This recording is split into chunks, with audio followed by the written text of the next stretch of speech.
She's going into 7th grade and she's really passionate about creative writing. It's actually amazing. She wrote a horror story in Marathi that she was ready to share with all of us, and then she wanted to do something that was more closely related with how do people decide where their language and where their roots are.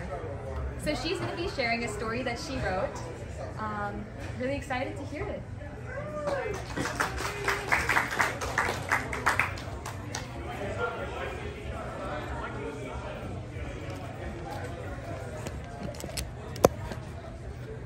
Hi, my name is Sanvi, and my life is pretty boring. There is nothing exciting about me, so I did not know what to write about when I first started writing.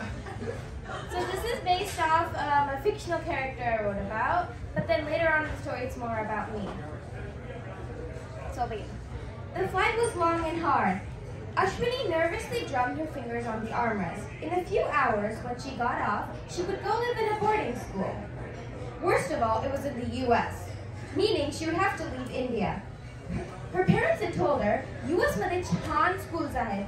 तिथे तुला छान education मिळणार आहे. Meaning, in the US, there's good schools. You have a good education there. But she didn't believe them. India also had good education. Why was she being forced to leave? On top of all that, she barely knew any English. She was only fluent in Marathi. With every passing second, she became increasingly nervous. What if no one liked her? What if they thought she was weird? It wasn't like she could go board a flight to India again. Once the flight landed, Ashwini waited and waited. Then a board showed up with her name, written in Marathi. Her stomach finally settled down as she rushed towards the sign. There, she saw a woman smiling cheerily and waving at her. Hi, I'm Barbara, she said, as she helped her into the car. The lady had hot pink nails and shiny lip gloss with big heels. She couldn't help but stare at how bright she was. The lady chattered the entire ride about how she'd love it and she'd meet new people. But she was absorbed in looking at the scenery. The buildings were so tall and big, with lots of glass frames on it. All the stores were painted with brilliant, bright hues. Not compared to anything in India.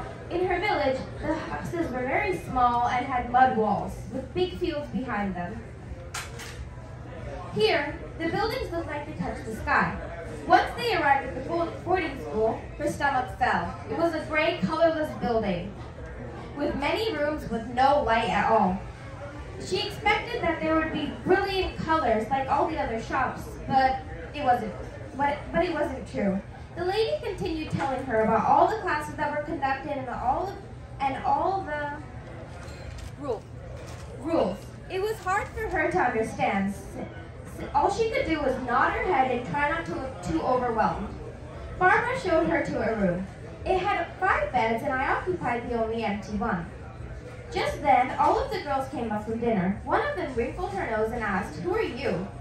Ashwini stayed quiet as she tried to figure out how to respond. "I am Ashwini." The girl snorted and laid down on the bed next to hers. "What a stupid name," she said to herself. I stood up furiously. Even if I didn't understand much, I knew what she had said. "No," I said, but the girl just laughed and rolled on her side. I lay down, wishing I was anywhere but here. Some of us have faced scenarios like this one in life. I know I have. I came to America when I was very young, so I had no memories of India. I only knew Marathi and some Telugu since my mother is from Maharashtra and my father is from Andhra Pradesh. Once I started getting used to living here, I learned even more languages. I learned English, obviously. I had to learn Punjabi since my sister's nanny was from Punjab, and Hindi since my family spoke Hindi at home. And for fun, I learned French. I retained my individuality by speaking native languages at home and listening to songs by singers like Asha Bhosle, Lata Mangeshkar, Kishore Kumar, all of those. Best of all, I found friends who accepted me for who I am and didn't judge. I'm glad that I found people like that, because some people used to bully me in my school because I used to listen to only Hindi songs at home. but I'm glad I found friends like those. Thank you for listening to my story.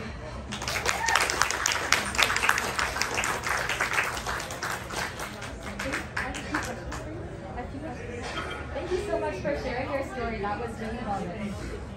Is this on? On? Yeah. So that's amazing. You know 4 Indian languages then, right? Yeah. So how do you find that they're similar, or how's your experience like picking up a new one like Punjabi, for example? It was difficult. I used to sometimes say in Hindi or sometimes Marathi instead of speaking in Punjabi. Do you ever find moments where you're speaking in one language and then you just switch to another? Yeah, one time in school, I was ranting about homework, and then I found out that I was talking in Marathi in about 10 minutes. And no one told you anything? No one told me anything. They were busy laughing.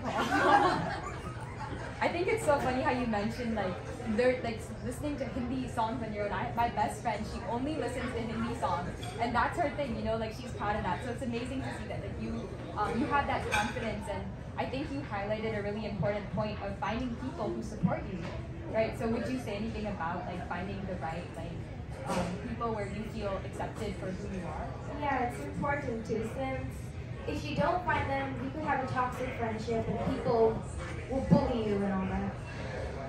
But really, it's really impressive how far you've come, and learning so many languages isn't easy, so it's amazing. Are you going to learn Spanish? Maybe. In middle school. French, Punjabi, Hindi, Marathi. There's a question. Oh, you have a question?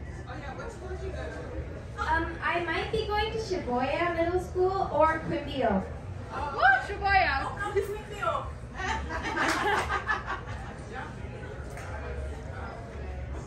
Do you speak Marathi and Telugu with your grandparents?